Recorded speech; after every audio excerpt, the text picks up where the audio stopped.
కాకినాడ జిల్లాను ప్రజలు ప్రజాప్రతినిధుల సమస్య సహకారంతో అన్ని రంగాల అభివృద్ధి పదంలో నడిపిస్తామని నూతన జిల్లా కలెక్టర్ ఎంఎన్ హరేంద్ర ప్రసాద్ తెలిపారు.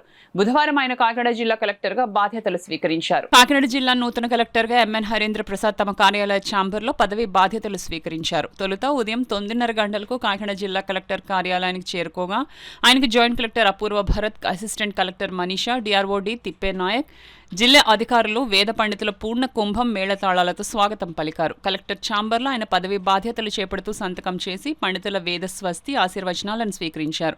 ఈ సందర్భంగా ఆయన మీడియాతో మాట్లాడారు. ఎంతో ఘన చరిత్ర, ఎన్నో విశిష్టతలు కలిగిన కాకినాడ జిల్లాలో పనిచేయడం తనకు లభించిన అపూర్వ అవకాశమని పేర్కొన్నారు. ఈ అవకాశం కల్పించినందుకు రాష్ట్ర ముఖ్యమంత్రి వారికి ధన్యవాదాలు తెలియజేశారు. విశాఖపట్నంలో కలెక్టర్గాను, జీవీఎంసీ కమిషనర్గాను పనిచేసిన అనుభవంతో కాకినాడ జిల్లాలో గ్రామీణ, పట్టణ ప్రాంతాల సమగ్ర అభివృద్ధి కృషి చేస్తానని తెలియజేశారు. ప్రజలందరికీ అందుబాటులో ఉంటూ రాష్ట్ర ప్రభుత్వ అభివృద్ధి సంక్షేమ కార్యక్రమాల ఫలాలు అందరికీ అందించేందుకు అధికారుల సమన్వయం, ప్రజాప్రతినిధుల సహకారంతో జిల్లాను ముందుకు నడిపిస్తామని తెలిపారు. ఈ కార్యక్రమంలో దేవాదాయ శాఖ డీసీ రమేష్ బాబు, ఆర్డీఓలు S Mallibabu, N Sridhar, KMC commissioner NVV Satyanarayana, CPO P Trinath, DWMA PD P Venkatalakshmi, సమాచార శాఖ డీడీ పి తిమ్మప్ప, వివిధ శాఖల జిల్లా అధికారులు, కలెక్టర్ సెక్షన్ అధికారులు, సిబ్బంది తదితరులు పాల్గొన్నారు. ప్రజలకు ఎటువంటి ఇబ్బంది లేకుండా చేరే విధంగా చర్యలు తీసుకుంటాను. ఒక మంచి అవకాశం నాకు కల్పించారు. దానికి గౌరవ ముఖ్యమంత్రి వాళ్ళకి ధన్యవాదాలు తెలియజేస్తున్నాను. విశాఖ జిల్లా కలెక్టర్గా దాదాపు 21 నెలల పనిచేశాను.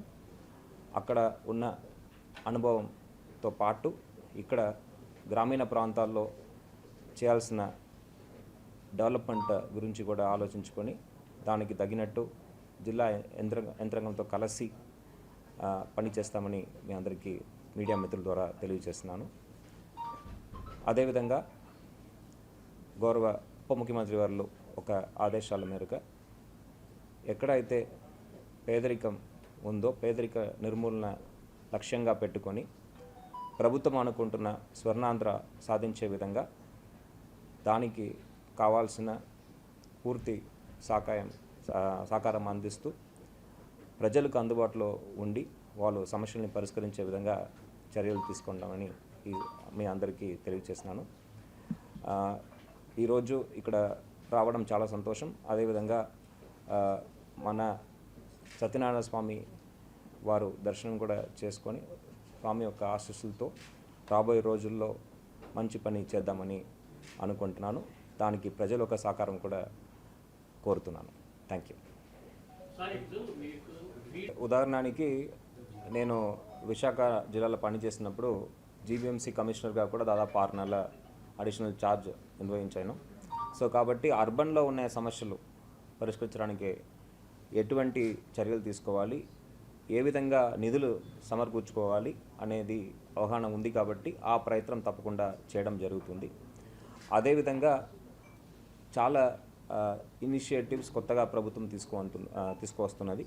దానికి ఉన్నత అధికారులతో మాట్లాడి మన జిల్లాకు ఎటువంటి సహకారం అవసరం, ఏ విధంగా ఆ స్కీమ్స్లో మాడిఫికేషన్ చేయవచ్చు అనేది ఆలోచించి దాన్ని బట్టి ఎఫర్ట్స్ పెట్టడం జరుగుతుంది. అదేవిధంగా ఇక్కడ ఎక్కువ రైతు సోదరులు ఎక్కువ ఏరియా వ్యవసాయం కింద ఉంది కాబట్టి వాళ్ళు వ్యవసాయ అభివృద్ధి కోసం పెట్టుబడిలో ఎక్కువ ఆదాయం వచ్చే విధంగా ఎటువంటి చర్యలు తీసుకోవచ్చనే గురించి ఆలోచించుకొని అదేవిధంగా గత కలెక్టర్ వర్యులు షణ్ముఖన్ వారు ఏదైతే ఆయన ఇనిషియేటివ్స్ తీసుకున్నారో ఆయనతో మాట్లాడి అది కూడా కొనసాగించే విధంగా కూడా చర్యలు తీసుకోవడం